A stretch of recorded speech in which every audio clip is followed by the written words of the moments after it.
August 1947. The British are quitting India nearly 200 years after they took power. One of the largest, most ethnically diverse nations in the world has been divided. One country will now become two, India and Pakistan. As a British barrister draws a line on a map, a once peaceful land implodes. People are forced out of the villages they have lived in for generations. 15 million scramble to be on the right side of the new border. At least 1 million die in the process. And this huge mass of humanity just moving along, barefooted, no food, thirsty. It was a terrible sight, terrible sight. Communities that have lived together for centuries turn on each other in one of the worst communal massacres of the 20th century. It was so senseless, so utterly senseless. And yet, there's nothing you can do about it. Britain, the once great colonial power, looks on as India burns. Hindus and Muslims were in the grip of madness, lunacy.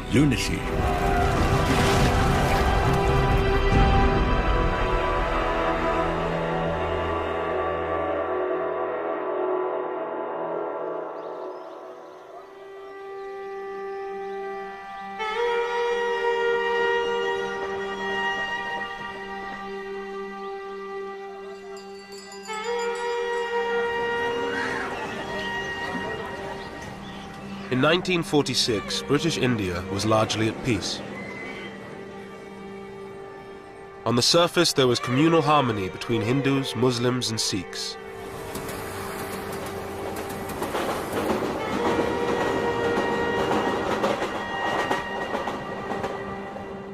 In the same part of the village, I remember Hindus and Sikhs living side by side, living with us, Not far from where I lived, And whenever there was any wedding in the family, I remember Hindus and the Sikhs bringing sweetmeats, to my father, and offering, and we lived very happily, very happily. In British India, the 255 million Hindus were in a majority. India's 92 million Muslims were concentrated in the northwest and northeast of the country. The 6 million Sikhs lived mostly in the Punjab, one of the richest and most diverse provinces in India. Lahore was its ancient capital.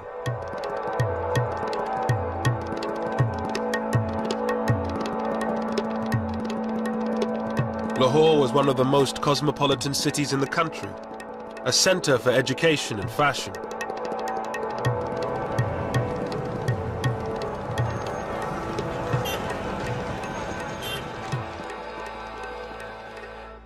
Roded Khan, a Muslim, had left his village to study law and history at Lahore's Foreman Christian College.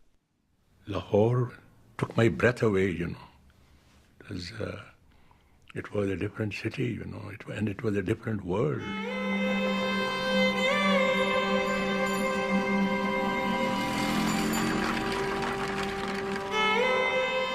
It was a very liberal, very tolerant, very progressive institution.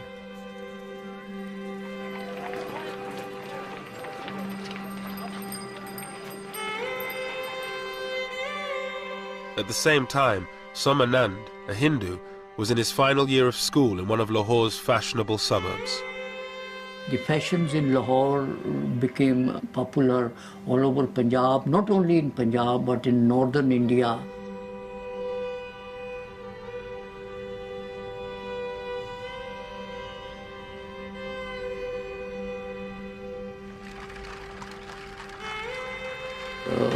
There was a famous saying in Punjabi that a person who has not seen Lahore has not been born yet. He is yet to be born. In a few months' time, the peace of this ancient city would be shattered.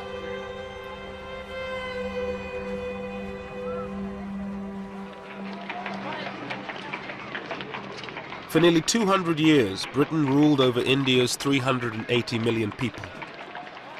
India was the centerpiece of Britain's empire, a source of money and power. For the British who were stationed there, life had changed little in decades.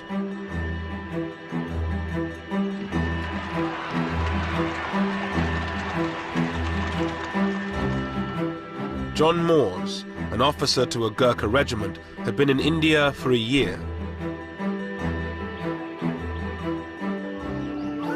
We had a hunt, and they'd imported these hounds possibly in the 20s or somewhere like that, and they used to hunt jackal. The tribesmen would come in with a live jackal and release them eventually, and then the hunt would take it up and try chasing them. But then you had to have a whole brigade out defending the hunters. They would be deployed all round over so many miles.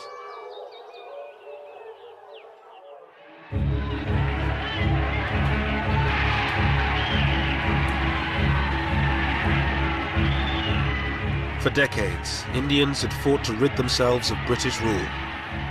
The independence movement had been kept in check by ruthless military force. But by 1946, everything had changed. World War II had left Britain bankrupt. Mr. Moores and the other British troops knew that they would be the last. We knew that having come through a very expensive world war, that the cost of maintaining an army in India following the Far East War, we realized that this couldn't be paid for. The taxpayer, England was in a bad state, particularly 46, 47, financially.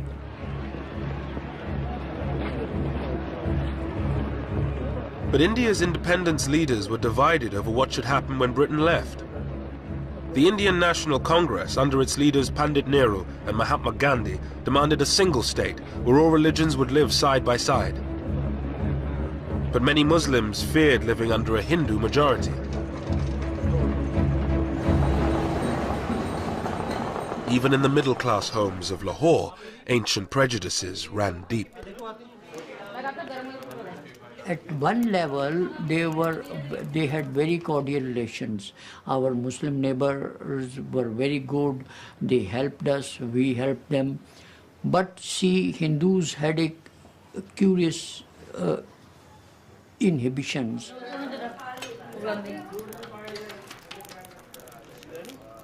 My mother's attitude, she didn't allow any Muslim to enter her kitchen. Any cooked thing from a Muslim home was not allowed to enter the kitchen. When she was eating, she would not allow her Muslim neighbors, the lady, to touch her. So such inhibitions and customs, they kept us apart. In Lahore's old city, Muslims were forbidden from drinking from the same taps as Hindus. Zahur Uddin, a Muslim, was a champion wrestler from the old city. बाकी असी लोग जाके लगले जांदे पानी पींदे सा ना वो छबील तो पानी गिलास ही कुछ सान नहीं सन पियांदे वो ऐसा पानी भी नहीं सन पियांदे उन्होंने एक एडी एडी लम्मी नौजल रखी सी लोहे दी वो इत्थों फड़दे सन ते जिथे तुसीं बैठे हो ना उत्थों तक नौजल हुंदी सी इत्थों पानी पांदा सी ते असीं ऐसा पानी पींदे सा वो छूत तो भी सानूं छूत समझदा सी Hindu.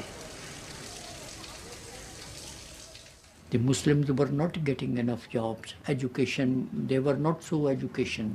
They envied Hindus who had the best of jobs, and they always wanted. That's why the slogan of a Muslim homeland became very popular among the Muslims.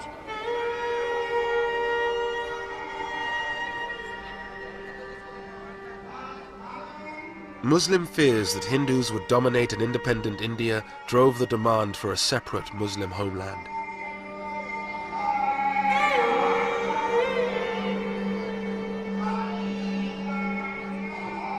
It was championed principally by one man, a 70-year-old British-educated barrister, Muhammad Ali Jinnah. His Muslim League demanded the division of India into two, one country for the Hindus and Sikhs and another for the Muslims.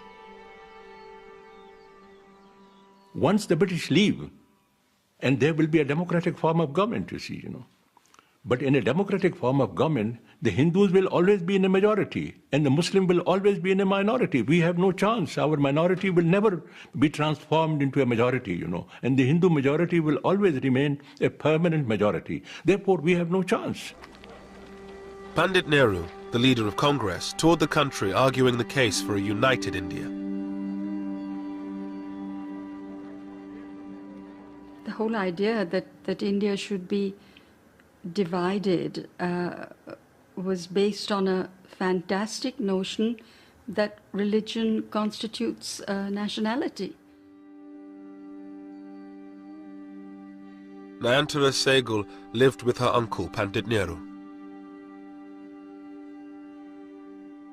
While I was growing up, the entire national movement, which had cut across religion, region, caste, class, sex, you know, it had been a truly unifying experience. So for a person like me, it was an absurd idea that India should be divided. It made no sense of any kind.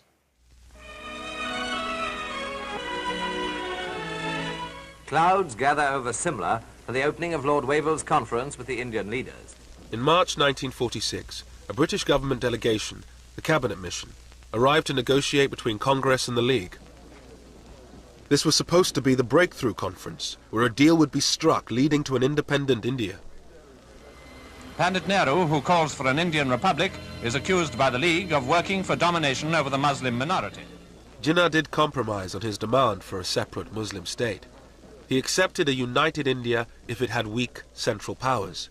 But Nehru, a socialist and believer in a strong central state, refused any such concessions to the Muslim League. Mr. Jinnah, the Muslim leader, holds fast to Pakistan, and it's reported that his maximum concessions were regarded by Congress as inadequate. At any rate, the fateful conference at Simla, following the preliminary work in Delhi, has ended in failure.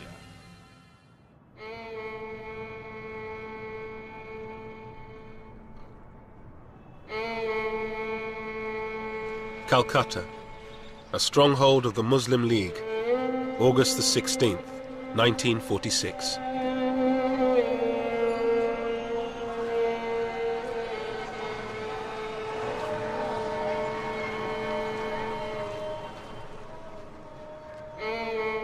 With the collapse of negotiations, Jinnah called for direct action.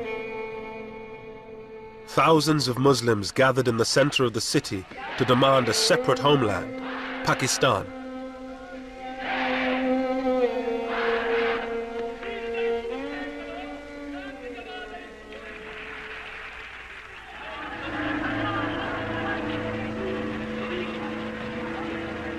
As the crowds dispersed, the more radical elements headed for the Hindu parts of the city.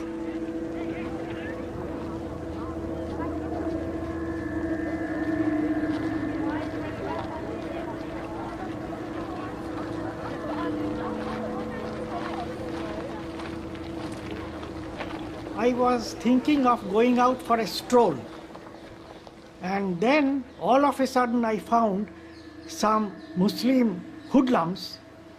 They came out, shouted, Nara-e Takbir, Allahu Akbar.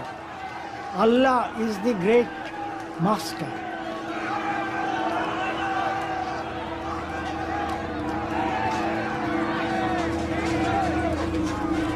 Local gangsters hijacked the demonstration. They whipped up the mob, and it turned violent. But then I found that a neighbor who had come out to see what was happening, his head was cracked and lay bleeding. So I thought that going out would be absolutely foolhardy. Then these boys, they started hitting the doors, and they said that we will not spare any Hindu.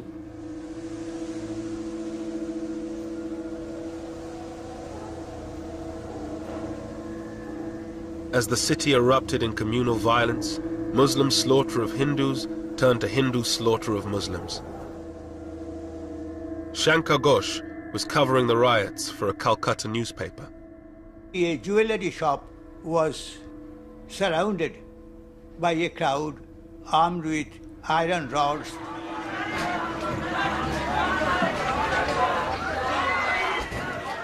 An elderly employee, he was already half dead in fear.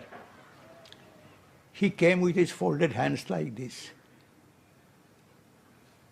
But this furious mob, they had no time to hear what he wanted to say. So I think a boy of 14 or 15 just pulled his leg as he came out, and the man fell down. And someone hit him on the head with an iron rod. I think that one blow had finished him.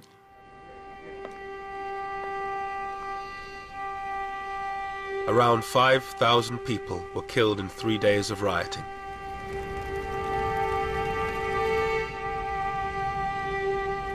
But the British, with one eye on leaving India and fearful of being overrun, ordered the troops to stay in their barracks until it was too late.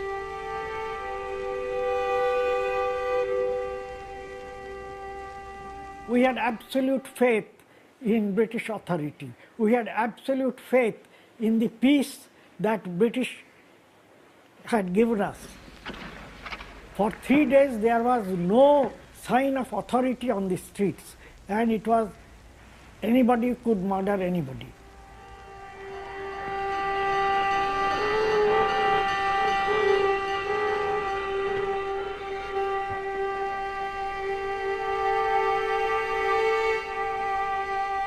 The Calcutta killings shattered the hope of the British that they could get out of India quietly and peacefully.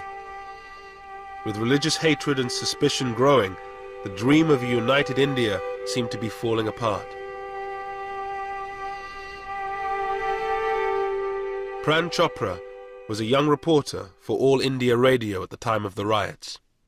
Until then, there was still a possibility that there could be an undivided India.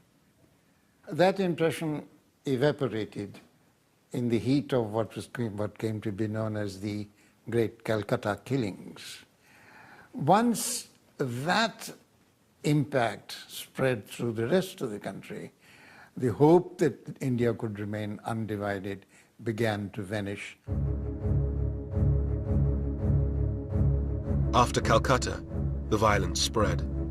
In Bihar, Hindus largely massacred Muslims.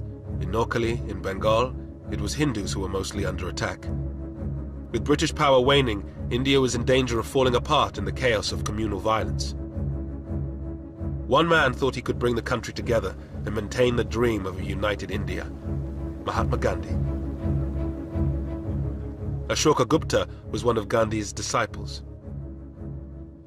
After the riots, Gandhiji's attitude was that we are same people, born in the same country, brought up in the same country. We have believed in the community living. Whether you follow this faith or that faith, it doesn't matter. It's the humanity which concerns.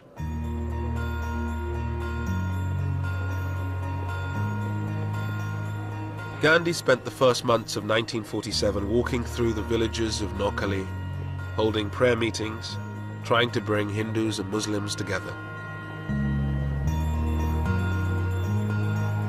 Ashoka Gupta went with him.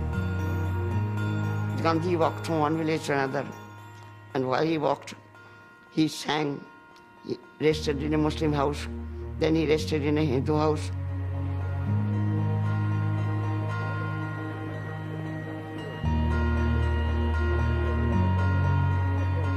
But the great pacifist and campaigner for independence was hardly the unifying figure he wanted to be. Gradually, the prayer meetings, the non-Hindus were absent. Shankar Ghosh reported the story for his Calcutta newspaper. The Muslims were not keen to come to him, were not keen to listen to him. And Before Gandhiji went on his morning trip from one village to another, they used to defy the path, spread thorns, bones, etc. on his road. An advance party had to be sent because he was in Noakhali, he was not wearing any shoes. He was walking barefoot. Gandhi had always opposed constitutional concessions to Muslims. For many of them, he represented Hindu supremacy. Mr. Gandhi did not appeal to the Muslims, you know. He failed to win the hearts and minds of the Muslims of India, you know. The way he used to talk about politics and his language, it was foreign. It did not appeal to Muslims at all, you know. But he used to be practically, you know, naked. He used to have one arm on the shoulder of one girl, and he should have another arm on the shoulder of another. And the Hindus thought he was a saint, you know. Gandhi's dream of a united India seemed to be collapsing.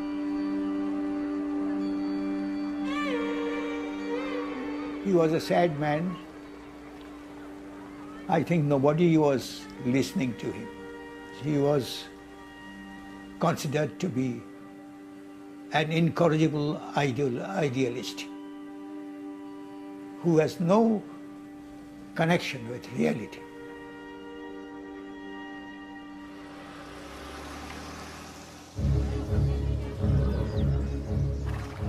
In February 1947, the British government made a dramatic declaration.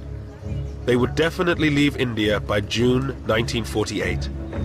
But there was still no agreement on how to give India to the Indians.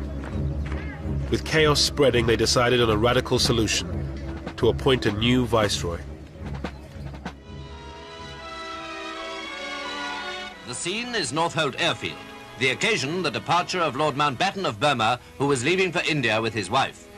Before the new viceroy, there lay the task of holding office for the brief but obviously difficult period of just over a year until the date when Indians are to take full control of India. Everyone in Britain, I'm certain, wishes the viceroy all possible success in India. I was in school, and they said, you'll miss the last term of school, and we're taking you out in the middle of this term because Daddy's been appointed Viceroy of India, and so we're going out for probably a couple of years. And, you know, thought we'd take you as well, because you can be useful.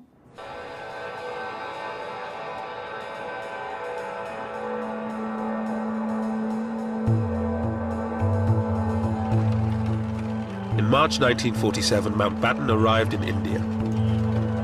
The former Supreme Allied Commander of Southeast Asia had a reputation for being a decisive leader, a man who could knock heads together. His brief was simple: to get a deal and get Britain out before India imploded. The swearing in, of course, was a very great ceremony in the Durbar Hall, and so trumpeters and all the staff in their full dress uniform, my father in full dress uniform, my mother in a long white dress, and I think a sort of laurel wreaths in her hair. And they looked like film stars.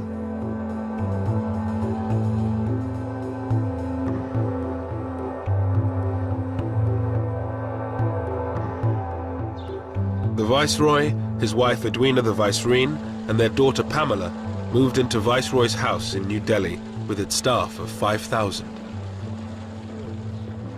In Viceroy's house, there were indoor gardeners. Now, the indoor gardeners just arranged the flowers in the vases and changed the water. And there were 25 of them as indoor gardeners. There was one man who spent his entire time with a seal that bore the British crown, stamping the butter pads. And there was another unfortunate man known as the chicken plucker, who did nothing else. So the scale was so amazing. Narendra Singh Sarila was to become Mountbatten's aide-de-camp, his personal assistant. Among other things, his job was to assist on tiger hunts. Lord Mountbatten was a very articulate man, and he used to plan ahead what he's going to do. And he used to carry it through ruthlessly. Despite the formalities of life at Viceroy's house, Mountbatten seemed like a new breed of Viceroy. First of all, his background helped him, because everybody knew that he was cousin of the king. But still, he acted without any airs. And I think that impressed Indians, because other viceroys kept, their sort of upper lip and that sort of thing. And I think that helped to impress people. Well, the first thing that was different with my father and mother was that when they were entertaining, I mean, they were in India, they invited Indians, which had never happened before. I mean, yes, of course, Indian princes were entertained, but the ordinary Indian ministers and lawyers and doctors or whoever had never been invited, so that was quite a new thing. On the personal level, Dickie was a very charming, very handsome, very lovable person who met one very informally, and, when one was very young and rather nervous in front of important people, he could put one at one's ease. He was awfully sweet.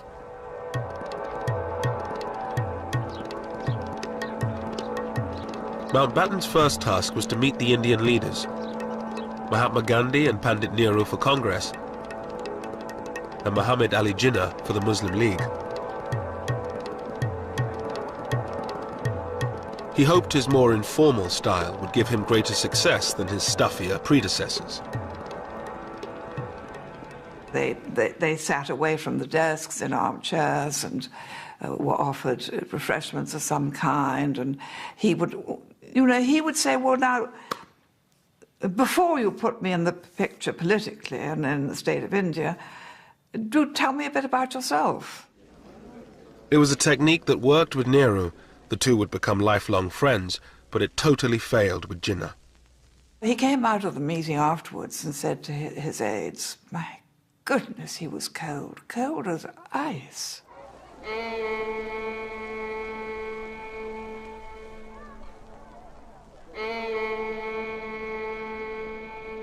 There were now constant negotiations.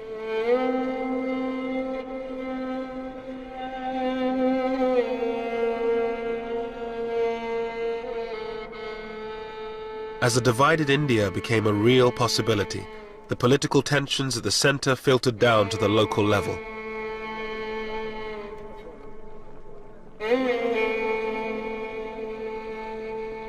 The Punjab was worst affected.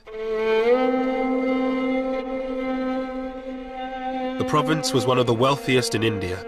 Hindus, Muslims, and Sikhs all claimed it as their own.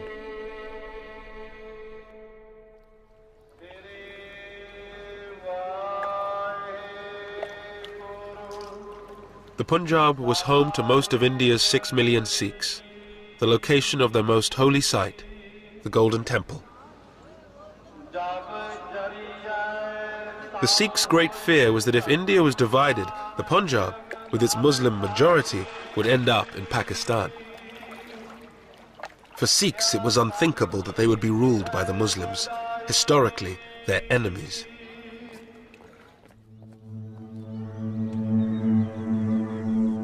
In many villages of the Punjab, communal harmony began to break down.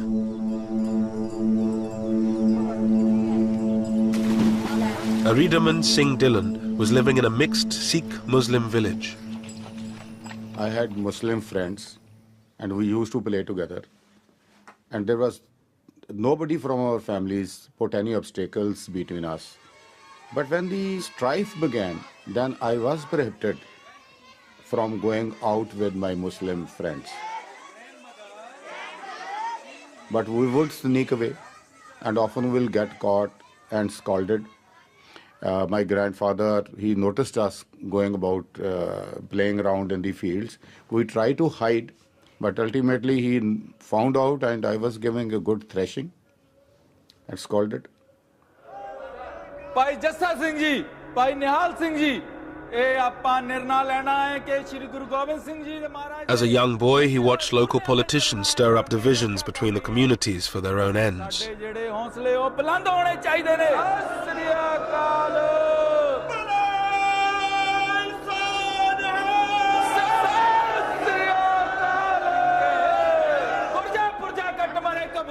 They have to whip up the sentiments of the people.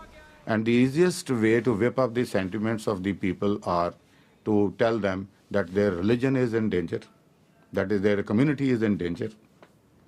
What else would they tell? To hoodwink people, to get votes out of them, to get support out of them. The people had to be hoodwinked. And politicians do this.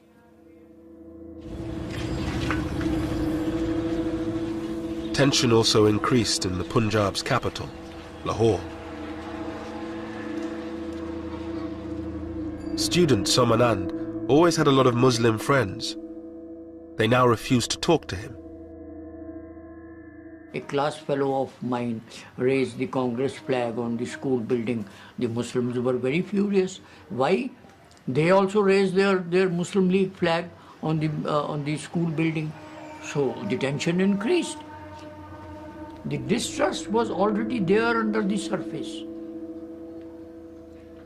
It was there for centuries, but now it came above the surface. John Moores and his band of Gurkhas were now sent to Lahore to help the local police keep the peace. We arrived in Lahore around about the 23rd of April.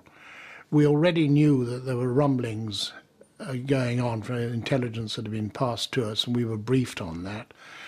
And our first job was to get to know the city and how to get around it.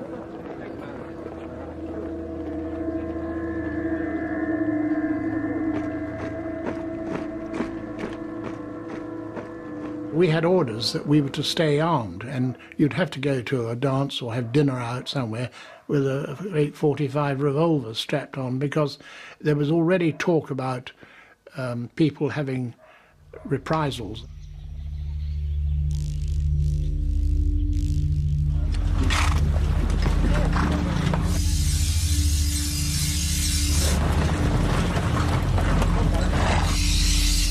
In the villages of the Punjab, there were few British patrols. The Sikhs began forming jathas, armed bands. Many Sikhs had served in the British Army during the war and still had their weapons.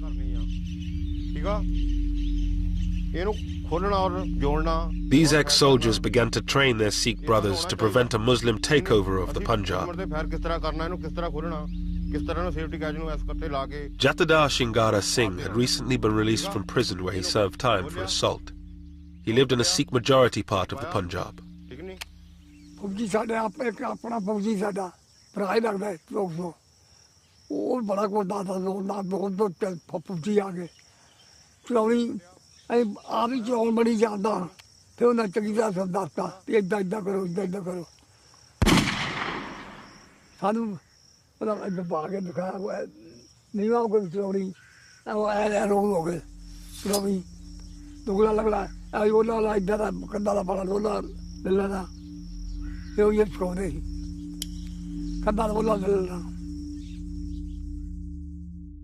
A number of Muslims from our village had come down to see my grandfather and told him that they have heard rumors that certain people are getting together in adjoining villages to attack our village and other villages to kill the Muslims. Aridaman Singh Dillon came from a long line of Sikh warriors. His ancestors had been imprisoned by the British. His grandfather, the village head, refused to join in the wave of communal violence. A committee of Sikh, Hindu and Muslim people were created, and they were given small arms like lances and axes. We had a couple of guns, and the basic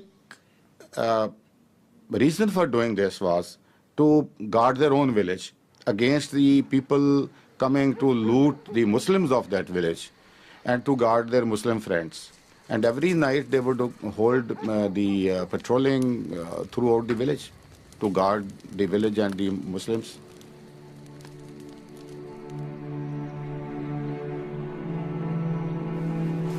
Seeing the Sikh preparations for war, Muslim villagers decided to launch a first strike. In March 1947, Sikh villages around Rawalpindi came under attack. ਝਾੜੀਆਂ ਕੋਲ ਵੱਡੇ ਆਦਮੀ ਦਿਸਣ ਲੱਗ ਪਏ ਅੱਲਾਹੁ ਅਕਬਰ ਯਾ ਅਲੀ ਅੱਕਾ ਅੱਲਾਹੁ ਅਕਬਰ ਯਾ ਅਲੀ ਨਾਲ ਹੀ ਉਹਨਾਂ ਦੇ ਕੁਲਾੜੀਆਂ ਹੁੰਦੀਆਂ ਸਨ ਕੁਲਾੜੀਆਂ ਉਹ ਉਛਾਲ ਰਹੇ ਸਨ ਔਰ ਬੜੇ ਮਤਲਬ ਯਾਨੀ ਐਗਰੈਸਿਵ ਸਨ ਬੜੇ ਗੁੱਸੇ ਵਿੱਚ ਸਨ ਜਿਸ ਤਰ੍ਹਾਂ ਕਿ ਸਾਨੂੰ ਖਾਈ ਜਾਣਗੇ ਤੇ ਸਾਡੇ ਵਾਸਤੇ ਵੀ ਇੱਕ ਨਵੀਂ ਗੱਲ ਸੀ ਕਿ ਸਦੀਆਂ ਤੋਂ ਅਸੀਂ ਉੱਥੇ ਲੋਕ ਰਹਿ ਰਹੇ ਸਨ ਕਿ ਹੋਇਆ ਕੀ ਹੈ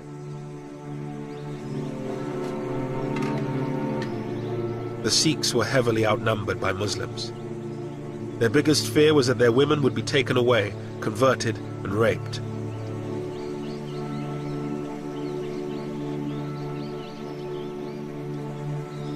ਇੱਕ ਮੁਸਲਮਾਨ ਸੀ ਗੁਲਾਮ ਰਸੂਲ ਉਹਦਾ ਨਾਂ ਸੀ ਉਸਨੇ ਇੱਕ ਲੜਕੀ ਦੀ ਡਿਮਾਂਡ ਕੀਤੀ ਕਿ ਇੱਕ ਲੜਕੀ ਮੈਨੂੰ ਦੇ ਦਿਓ ਤੇ ਅਸੀਂ ਸਾਰੇ ਲੋਕਾਂ ਨੂੰ ਉਹ ਬਦਮਾਸ਼ ਟਾਈਪ ਦਾ ਆਦਮੀ ਸੀ ਔਰ ਅਸੀਂ ਸਾਰੇ ਲੋਕਾਂ ਨੂੰ ਇੱਥੋਂ ਹਟਾ ਦੇਵਾਂਗੇ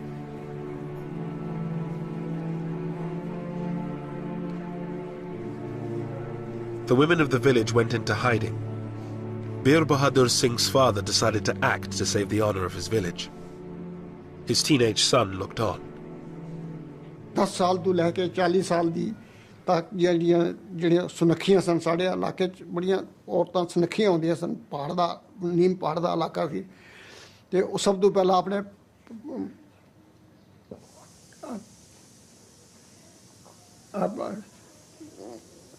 ਥੋੜਾ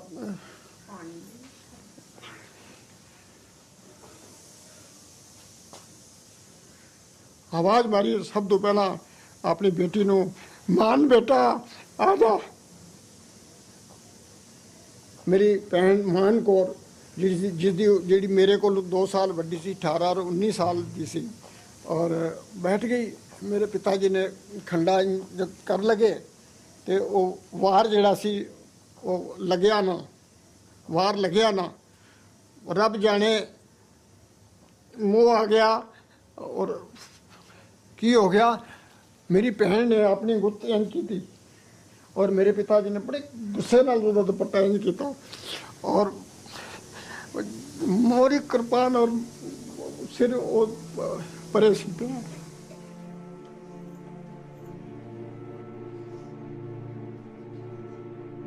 ਉਹ ਦੋਏ ਚਾਚਾ ਭਤੀਜਾ ਨੇ ਮੇਰੇ ਇੱਕ ਹੋਰ ਤਾਇਆ ਜੀ ਵੀ ਉੱਪਰ ਸਨ ਜਿਨ੍ਹਾਂ ਦਾ ਕਾਫੀ ਵੱਡਾ ਸਰੀਰ ਸੀ ਉਹਨਾਂ ਸਾਰਿਆਂ ਨੇ ਕੱਟਣਾ ਸ਼ੁਰੂ ਕੀਤਾ ਖਟ ਖਟ ਖਟ ਦੀ ਆਵਾਜ਼ ਆਉਣ ਸੀ ਮੈਂ ਯਕੀਨ ਜਾਣ ਕੇ ਜਾਣਾ 60 ਸਾਲ ਮੈਨੂੰ ਅੱਜ ਦੀ ਯਾਦ ਹੈ ਕਿਸੇ ਨੇ ਹਾਈ ਨਹੀਂ ਕੀਤੀ ਬਸ ਵਾਹਿਗੁਰੂ ਦੀ ਆਵਾਜ਼ ਆਉਂਦੀ ਰਹੀ ਹੈ ਕਿਸੇ ਨੇ ਹਾਈ ਨਹੀਂ ਕੀਤੀ ਕੋਈ ਨੱਸੀ ਨਹੀਂ ਕਿਸੇ ਨੇ ਰੋਲਾ ਨਹੀਂ ਪਾਇਆ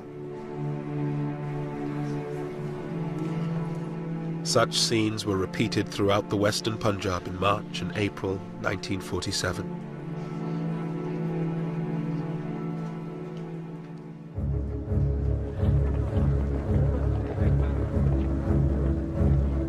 With the threat of all-out conflict, a deal became a matter of urgency. The Congress leader, Pandit Nehru, now had power within his grasp. But to get the British out quickly, he had to compromise. He abandoned his dream of a united India and accepted partition. A statement will be read to you tonight, giving the final decision of His Majesty's government as to the method by which power will be transferred from British to Indian hands. On the night of June 3rd, 1947, Mountbatten, Jinnah and Nehru broadcast the news that they had finally struck a deal. They would divide India in two. I must honestly appeal to every community, and particularly to Muslim India, to maintain peace and order. I couldn't believe it. I couldn't believe it. It was like a dream come true, you know. mighty forces are at work in the world today and in India, and I have no doubt that we are ushering in a period of greatness for India. I remember I heaved a sigh of relief that there was partition, because we did not want to live with the Muslims anymore. But there can be no question of coercing any large areas in which one community has a majority to live against their will under a government in which another community has a majority. The partition deal involved giving those provinces with a Muslim majority to Pakistan and those with a Hindu one to India. But Mountbatten and Nehru insisted that the Punjab and Bengal would be treated differently despite their Muslim majorities. Jinnah was forced to accept that both these provinces would be cut in half and divided between India and Pakistan. The next day, at a press conference, Mountbatten dropped a bombshell. Britain would not be leaving in June 1948, as had been planned, but on August 15, 1947, just 3 months away. When asked why the date had been brought forward by nearly a year, Mountbatten replied, "Why should we wait? Waiting would mean that I should be responsible, ultimately, for law and order." It should have been possible for them to say that, look, there is no great hurry, don't fix a timetable, let it proceed in a more orderly manner. But he was a decisive man. This is the job I have to do, this is the date by which I'll do it. This was his personality. That made the pace of the partition furious, impossible to moderate. It was no question of it being too soon, it was much too late. Because in fact, when he arrived, he saw the situation was so much more volcanic than he'd been led to believe in England. And he had that diary that he had over everybody's desk saying however many days to independence, because it seemed so unbelievable. And the next morning you went into your office, it was 1 day less, and it certainly concentrated people's minds.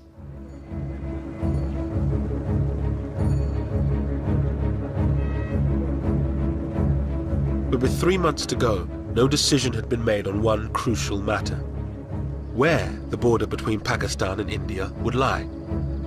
A new boundary had to be urgently drawn up. The man chosen for the task had never been east of Paris: British barrister Sir Cyril Radcliffe. Cyril Radcliffe was a very remarkable man. It was not just the quality of his mind, though that was formidable, perhaps the most formidable I ever encountered, I think. He had this unerring gift for going to the heart of anything he was discussing. He came very clearly to a rational conclusion. He was a very rational man. On July 8th, Radcliffe arrived in India. He moved into a bungalow on the Viceroy's estate. With partition only 36 days away, he met Mountbatten. The brilliant and serious barrister did not quite hit it off with the flamboyant Viceroy. I think he thought that he was a vain man, and not a man whose judgment was totally to be relied upon. But he didn't dislike him, and I think he respected the fact that Mountbatten was the last Viceroy and doing the best he could with a very difficult remit.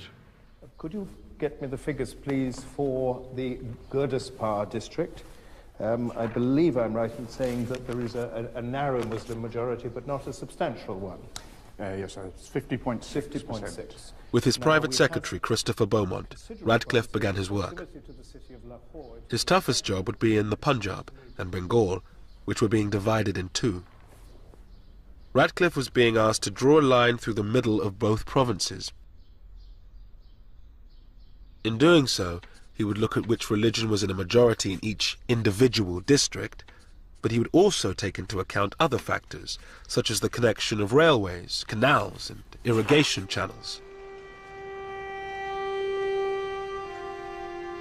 In the streets of its great capital, Lahore, there was uncertainty over which side of the city the border would fall.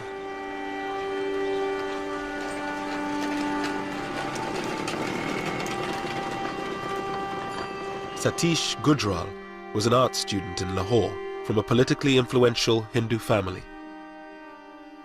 Most of my Muslim friends also agreed that logically speaking, there was more chance that Lahore will go to Indian side. Because seeing everything belongs to Hindus,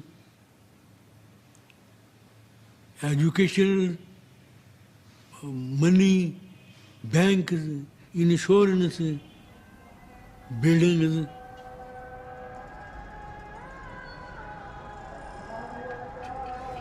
या मौला जी दोवां कन्ना ही फिर लाहौर सानू पाकिस्तान च लिया असीं इत्थे रहिए असीं घरों बाहर ना निकलीए सारियां कबरां भी इत्थे निकल गईयां असीं ते मरांगे इत्थे घरों बाहर ही निकले ना किते गए ने ना किते आए ने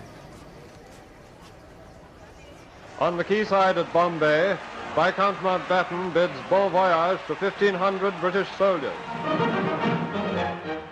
With tension increasing, the British government decided this was the moment to bring most of the remaining troops home. 50,000 more.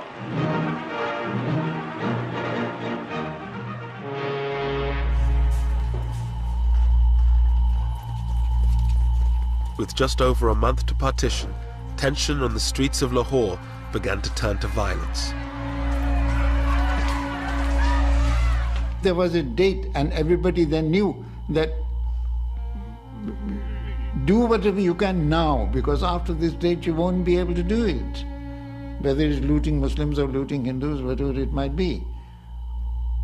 So therefore the date itself became a driver. With the borders still to be decided, Muslims, Sikhs and Hindus began to clear their neighborhoods of anyone not of their community. माहौल जो खराब होंदा गया फिर इहो ही होंदा गया कि इत्थों जेह्ड़े मुंडे सन ना वो रेहड़ी ते वड्ढ के ना वड्ढ वड्ढिया करके एक अद्धा बंदा लग्गेआ कोई फस गया उन्होंने वड्ढ के बोरी पा के ते उत्थे लिया के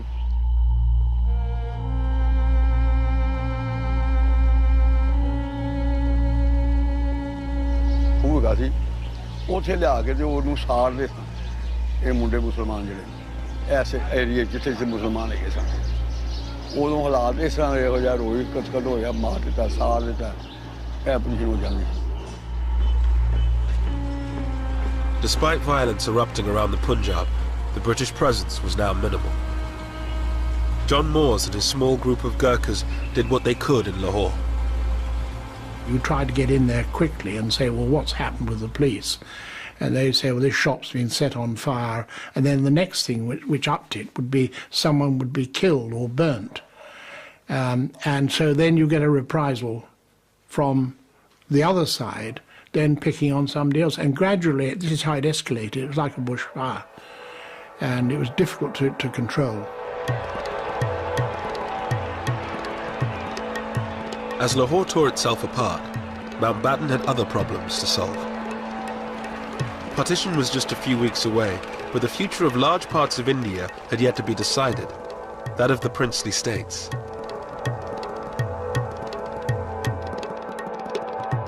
Ruled by princes, these semi-autonomous states were dotted around India.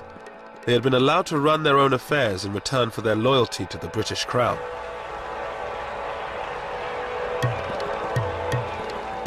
The princes assumed the British would allow them to decide their own fate after they left. But Mountbatten had done a secret deal with Nehru. He would hand most of them over to India. Narendra Singh Sarila, then a young prince, attended the meeting where Mountbatten announced their future. In July 47, my father said that the last Chamber of Princes meeting is going to take place in Delhi, in which Mountbatten will address the princes. It is an important meeting. You go, you deputize for me. You know, he was trying to build me up. On July 25th, the princes gathered to hear what Mountbatten was offering them.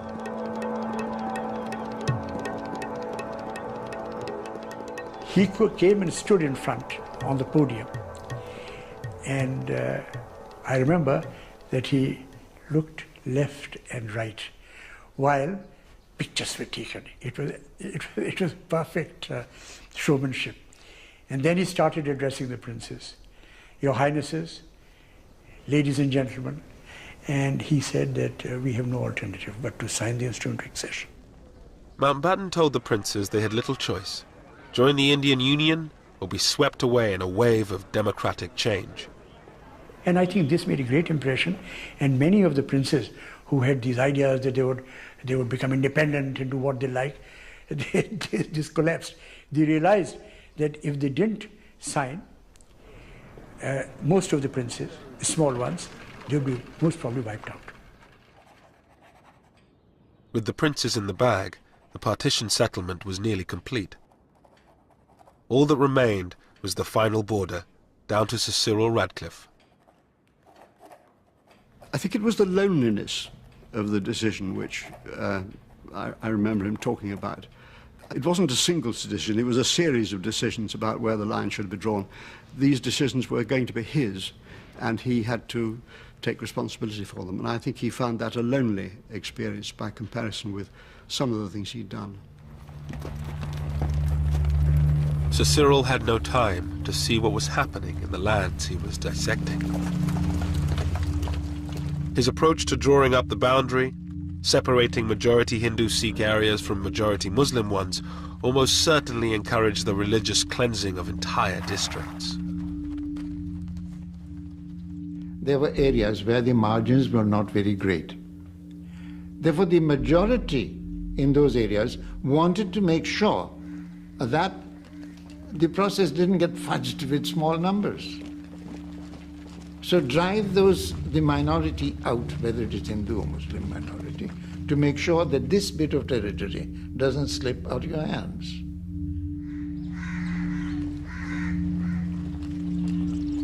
Mayhem now ensued in the villages of the Punjab.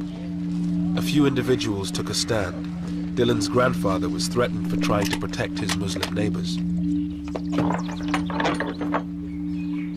Some people had often sent messages to my grandfather that people who were going about looting and killing Muslims, they wanted to eliminate our family because we were putting an obstacle in their way. But my grandfather would not be deterred. He would not be afraid. He was that way.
Small contingents of British-led troops scoured the countryside trying to stop the violence.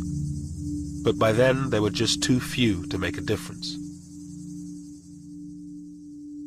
One had messages coming in all the time by hand, written messages. I can remember one, it was rather a sad, pathetic note by some chap who could write a little bit of English.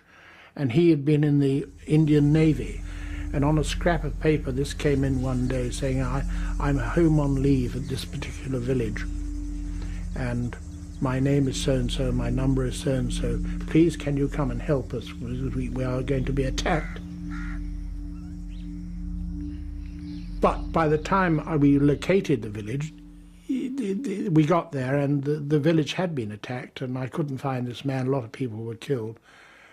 So it was that sort of message, it was sad, you know, people desperate for help and knew where we were. But when I say we were only 100 people. I mean, the whole area was something like, what, 50,000 square miles? One village I went into where we knew there was something afoot. I hadn't been told to go there. I was coming back at the end of a patrol and I saw vultures circling, and so that was usually a pretty good indicator. And got into the village and sure enough it had been completely decimated. The well was full of bodies. One woman had been pregnant and she'd been carved open completely and breasts had been cut off, and awful atrocities.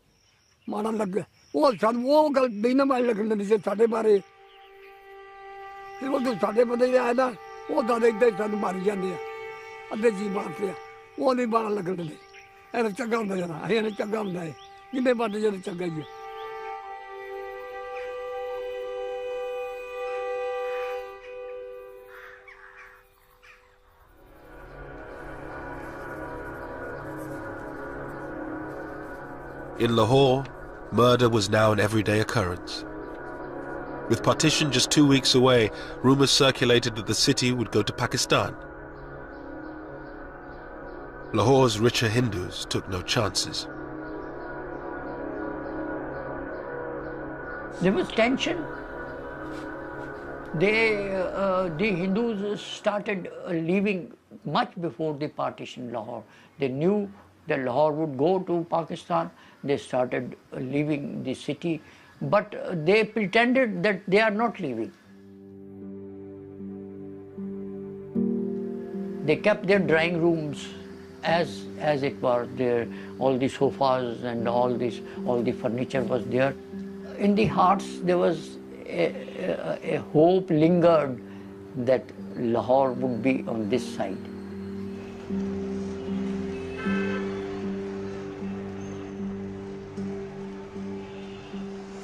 कई ਜਿਹੜੇ ਮਾੜੇ ਮੋਟੇ ਸਨ ਹੋ ਜਾ ਉਹ ਤਾਲੇ ਮਾਰ ਕੇ ਵਿਚਾਰੇ ਲੁਕੇ ਰਹਿ ਕਿੱਥੇ ਜਾਈਏ ਕਿੱਥੇ ਆਈਏ ਉਹ ਲੋਕ ਹੀ ਮੋਏ ਨੇ ਜਿਹੜੇ ਸੌਖੇ ਸਨ ਉਹ ਪਹਿਲੇ ਹੀ ਨਿਕਲ ਗਏ ਸਨ ਤਾਲੇ ਮਾਰ ਕੇ ਜੰਗਲੇ ਮਾਰ ਕੇ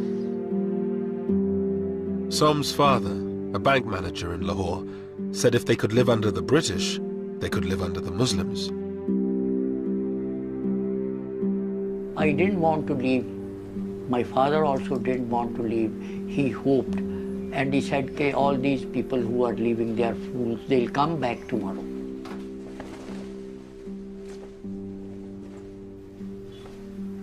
But that was not true. When our neighbors started leaving one by one, he still hoped. Our closest neighbors who we had very close relationship, the Bhatiyas, when they left, my father wept that day.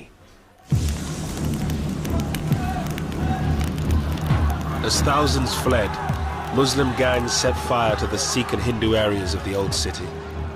The old Lahore, beautiful and historic, was in flames. At night when I used to sleep on the terrace, I could see the Hindu Shahalmi area burning 5 miles away.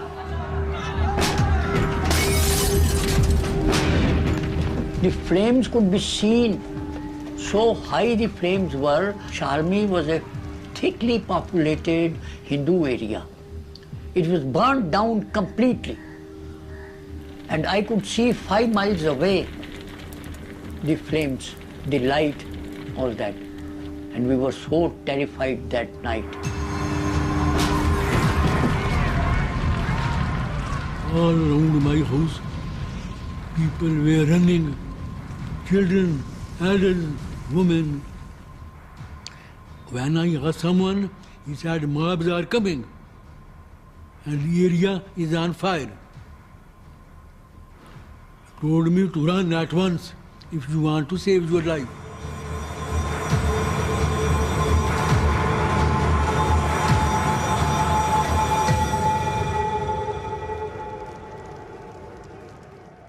The whole horizon full of fire, smokes, and all red. It was such a sad, sad, sad moment for my life. Seeing Lahore, which is such a beautiful city, it was all burning. I have done what I can in drawing the line to eliminate any avoidable cutting of railway communications and of river systems, which are... On August 9th, Radcliffe had finished drawing up the border. But Mountbatten decided to keep the new boundary a secret until after independence, so the British wouldn't be blamed for any ensuing violence. The delay prolonged the uncertainty, and some believe it increased the loss of life. Signed, Cyril Radcliffe. I never forgave him. Why he kept the decision to be announced about Lahore so late? I feel much killing would have been saved if they had announced the fate of Lahore 15 days before. On the eve of independence, Radcliffe wrote to his stepson in London. Nobody in India will love me for my award about the Punjab and Bengal, and there will be roughly 80 million people with a grievance who will begin looking for me. I do not want them to find me. I've worked and travelled and sweated. Oh, how I have sweated the whole time. Radcliffe left India 4 days later, never to return. He was deeply conscious that his rulings or his recommendations would generate controversy, conflict, and the possibility of a loss of a lot of human life. I do remember him saying that any solution, any drawing of the line would have done that.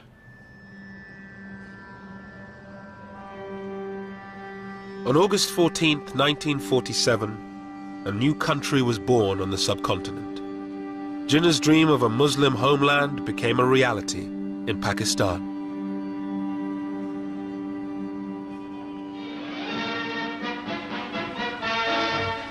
Through Karachi streets drives the Quaid-e-Azam, Muhammad Ali Jinnah, Pakistan's first Governor-General. It's Karachi's first day of independence, and the crowds are out to greet him and Earl Mountbatten. Mountbatten was in Karachi to declare independence for the newly created state. Bizarrely, no one except he and Radcliffe knew where its borders were, but this didn't stop the celebrations.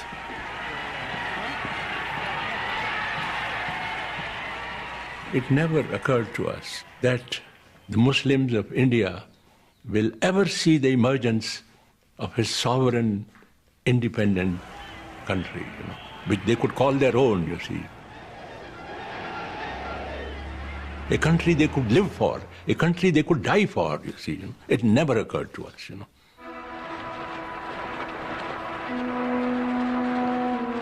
The next day, it was the turn of India to celebrate.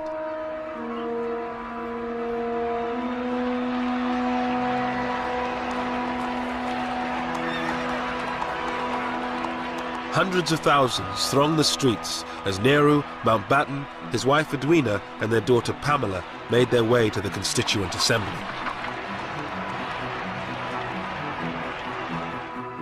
Unfortunately, when my parents arrive, they can't get in because the crowd is so thick, but so thick, that they can't open the doors. So there's no way for them to get in.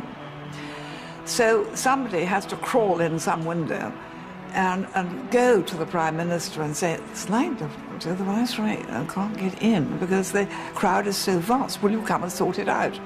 So Nehru had to sort of scuttle around the back and start hitting people and shouting at people and clearing away, which he was always brilliant at and loved doing. And eventually my parents were allowed to make their state entrance considerably less dignified than had been expected.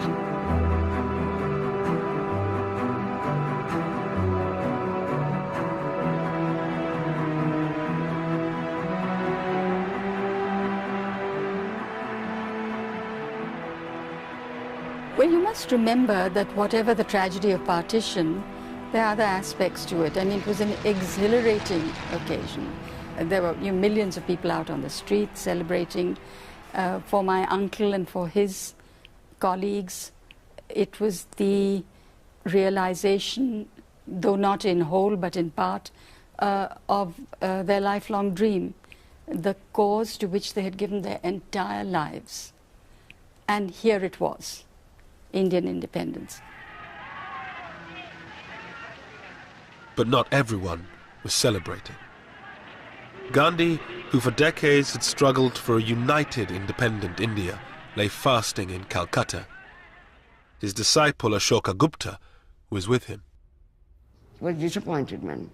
He was a man in distress.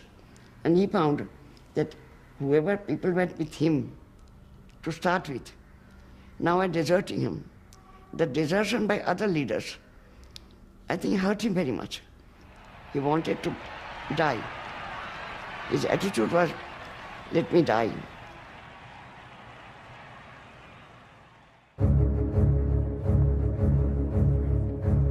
With the celebrations over, Mountbatten finally announced the new border.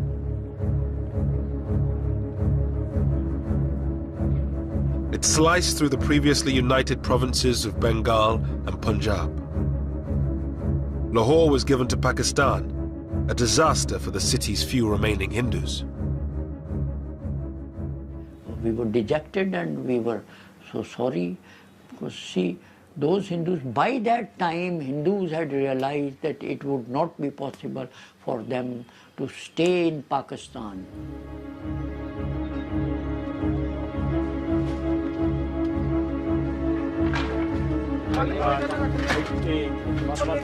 Millions of people were now on the move. Muslims who found themselves on the Indian side of the border, and Hindus and Sikhs who were on the Pakistani side.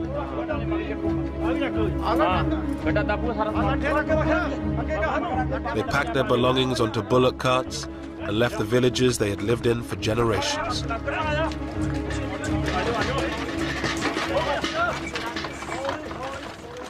डरते हैं जी हाँ डरते हैं बहुत तो डरते हैं सब भी अजीब वजन कोई चीज नहीं चुकन दी वाला भाई आके कुछ नहीं जाना तुम अपनी जाना ले जाओ गड्डियां ते बहन दी करो गड्डियां ते दो दो बोरियां आटा सुट लिया कितना घर हैगा सके ते एक गड्ढा सी 6 घरां दा कोई पता नहीं सी इन्हां नहीं पता भी आया भी अपने पिंड ही जावांगे इत्थे लगणी आउणा सी पिछे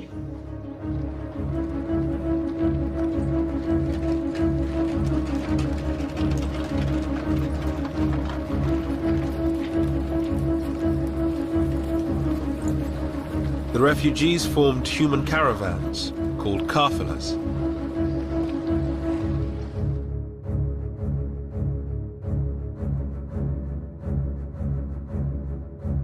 The lucky ones had military escorts to protect them from armed bands waiting on the roads.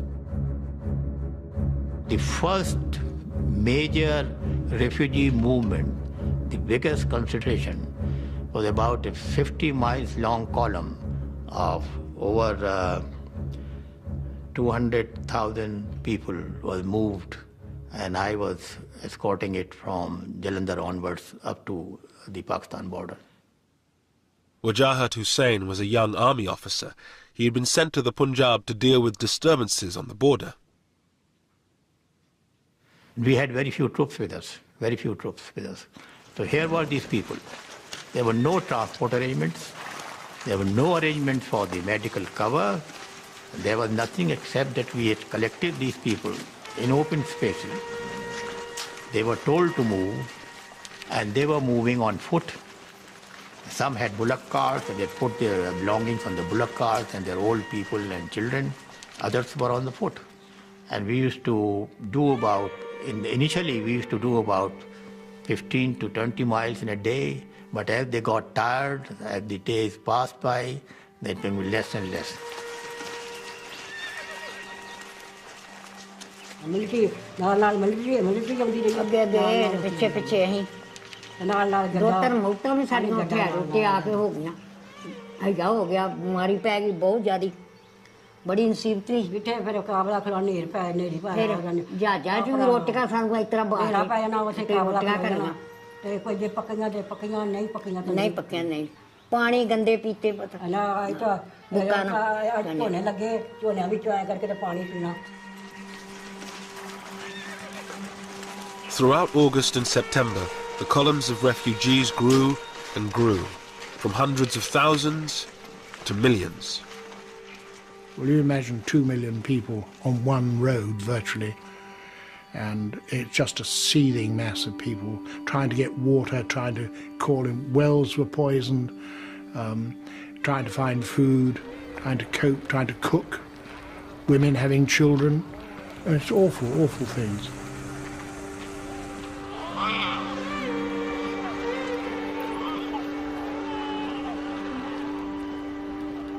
And of course they often try to stop us and to ask for help, and sometimes, if depending what we were doing, we'd stop and say, what's the matter, what do you want? And then they'd say, we know we've no food, and we'd say, well, I'm sorry, I can't do anything for you, because that wasn't our job. We just didn't have any food to give them.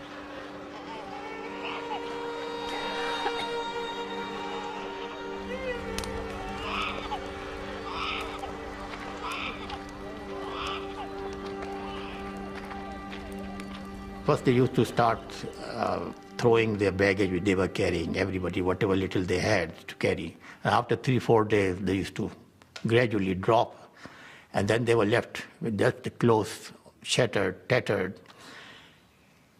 And lastly, the mothers leaving their small babies. That was our biggest problem. And there were these crawling babies, and on the side of the road with these thousands and thousands of people just moving. It was a terrible sight, terrible sight.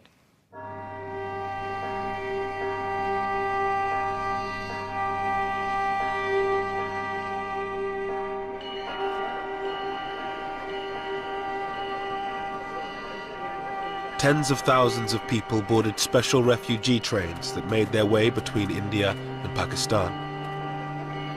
They were easy prey for the armed gangs that roamed the countryside. It was John Moore's job to escort a trainload of Muslim refugees to Pakistan.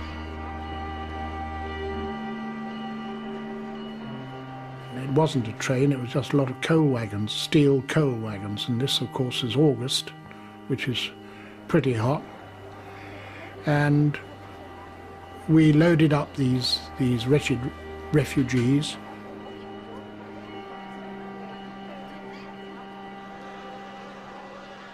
It was very distressing, and the journey from Ambala to Amritsar by train normally, you could do it in about, I suppose, 4 or 5 hours, and in this case it took 4 days.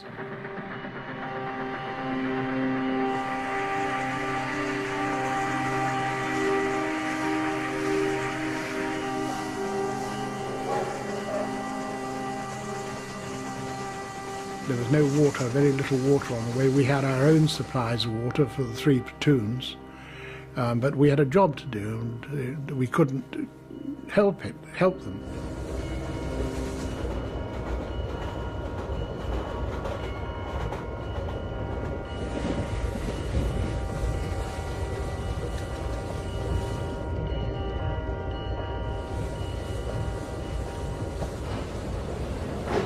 Three days into their journey, they reached the Sikh stronghold of Amritsar. Just 14 miles from the border, they were forced to stop to pick up water. The station had been taken over by hundreds of armed Sikhs. Amritsar station was crawling with, it was packed, it was like sardines, right across, not just the platforms, but across the tracks. They all had weapons of some sort or another. Some were old blunderbusses, some were fairly modern rifles, spears, swords. They were shoulder to shoulder crowds, and pushing and shouting and screaming, and you realized that you were just going into a hell, and if you didn't look tough, you were for trouble, because they would then have gone for us before the refugees. And I said the thing to do is to get the grenades out, let them see. A lot of them are ex-soldiers, these people here, the weapons they were carrying. Let them see you priming grenades, prime the grenades, and that they'll know you mean business then. And doing that, the crowd sort of melted back and away and left us clear.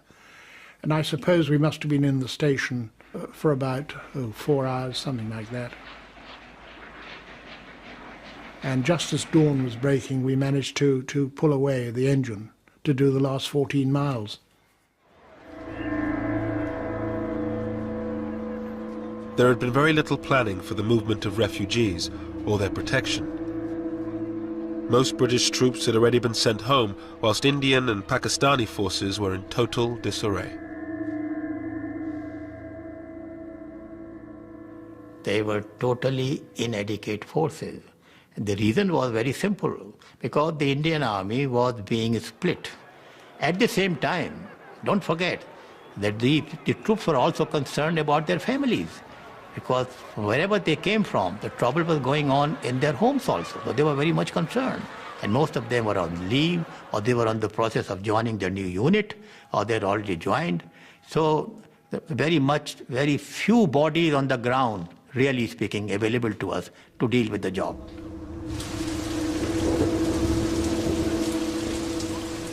Most trains had no military escorts, with inevitable consequences. John Moores was called to Ambala station to meet a train that had been attacked.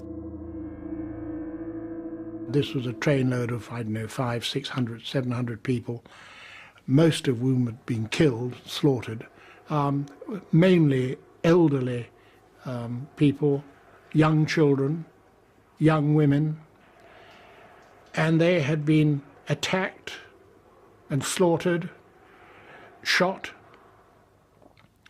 I can remember seeing a young woman with she was still alive, her head open, cut open, and you could see her brains, and knew there was nothing that we could do. We hadn't got any surgical facilities or anything like that, but it was a horrendous thing, and I still think about it very much. Art student Satish Gujral helped organize the transportation of refugees. In Amritsar, he saw the hatred partition had brought. The Muslim girls' school nearby had been raided, and all these girls had been brought out, stripped, then taken in procession to this location, where they were being systematically raped. I have recalled in my life story that when watching it, I looked at the face of those others who were attending it in search of compassion. I found none.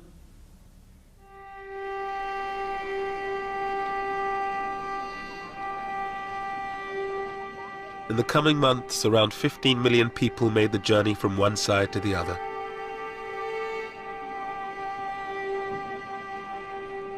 At least 1 million were dead. Thousands more lay abandoned in makeshift refugee camps, stuck on the wrong side of the border.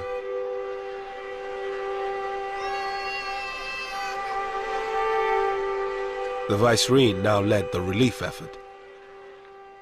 My mother was forever visiting the Punjab. She visited in 5 months. She did 70 major tours of the Punjab into the camps and trying to organize the camps, organize the hospitals, get guards on the hospitals, get food. And they soon learned that tell Lady Mountbatten something or answer one of her questions and something will happen.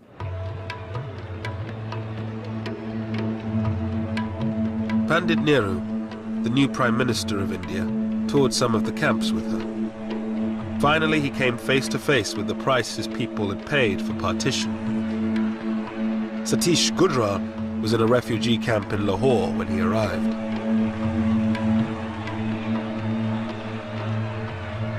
I vividly recall everything graphically. There the refugees wanted to kill him. He was shocked. A man who grew up as the darling of the people was going to be killed by the same people. I had been in pro-Nehru fellow, but that evening I did not feel, because I thought for the leaders having been truly responsible for all this havoc. So I thought he was only harvesting what he had sowed. So that first time that day, I felt no reverence toward him.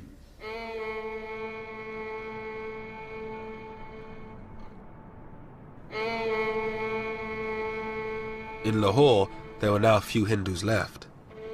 Somanand and his father were among the last. In the weeks following partition, they came under attack from Muslim gangs seeking a religiously pure Lahore. And it was free for all in the city. There was no one to check them. So they had come for that purpose, and somebody had given them our address and all that. And they came to kill us, but fortunately we had a very narrow escape. And I was with a neighbor, with a Muslim neighbor, and they looted, they ransacked the house, took away all the clothes which they could use, all our shoes. And when our Muslim neighbor raised a hue and cry, they said, "We'll shoot you if you support the Kafirs." It was too much even for Som and his father, who throughout the violence had held out the hope that they could stay on in the city of their birth.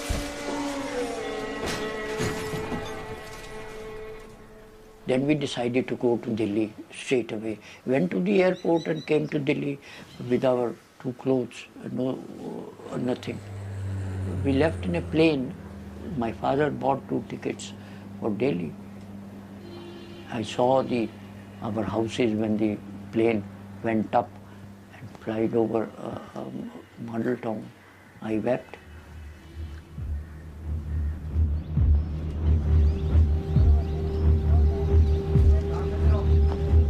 In Dillon's village, where the Muslims had been protected by his grandfather, the Indian army arrived one day and ordered the Muslims out. It was a sort of very heavy moment. There were tearful departures and farewells.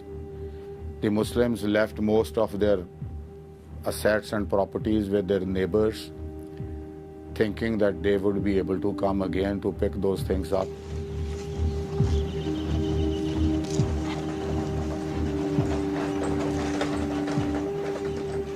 Initially, the people felt very remorse about their going. But then, in a couple of days, sort of they try to occupy their homes. They try to take away whatever they had left.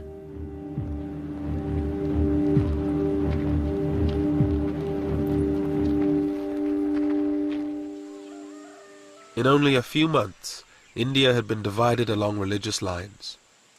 The Indian part of the Punjab was cleared of nearly all its Muslims, while Pakistan was emptied of most of its Sikhs and Hindus.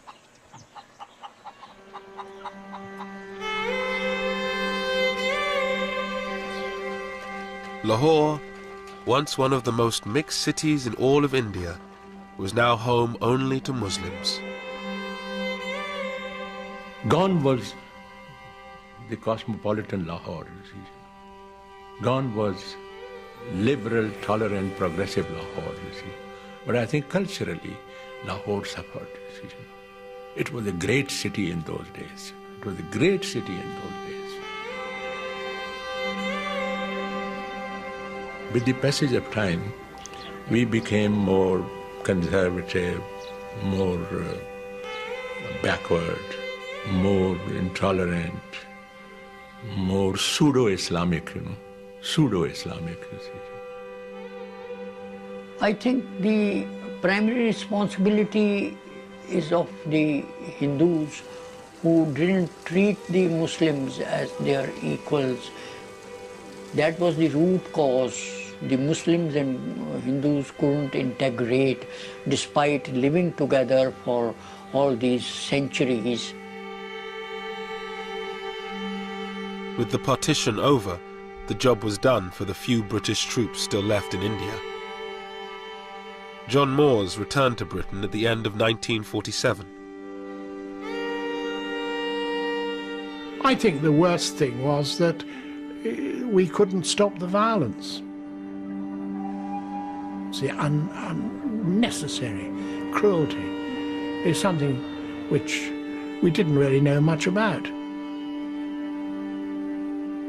Mountbatten stayed on in India until the end of 1948 as its Governor-General. He returned to his career in the Navy, becoming First Sea Lord. He was killed by an IRA bomb in 1979. The whole problem was that Mountbatten tried to do this job in too short a time. To expect a country to be partitioned, a new country to be created, and within 2 months move the portion of the government of India to Pakistan, and to move the troops to Pakistan and from Pakistan to India was a tremendous job. It cannot be done, and that's exactly what happened. Everything went out of control.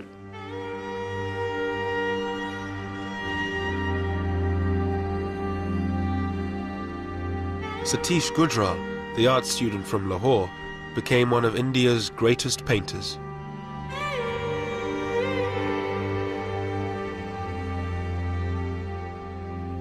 This experience sank in me so deep after partition, and began to paint without any consciously effort. This woman suffering, this brutality of man to man became my theme.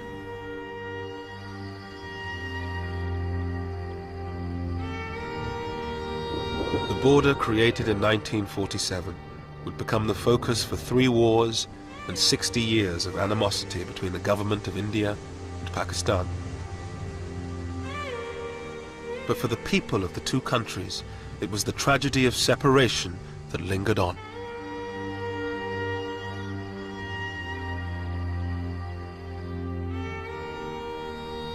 I missed my friends. I couldn't understand why they had to go. Why were they pushed away? The only thing was that they were being pushed away. I knew they were not going happily, so I couldn't understand why. And I still think, why? What did anybody get out of it?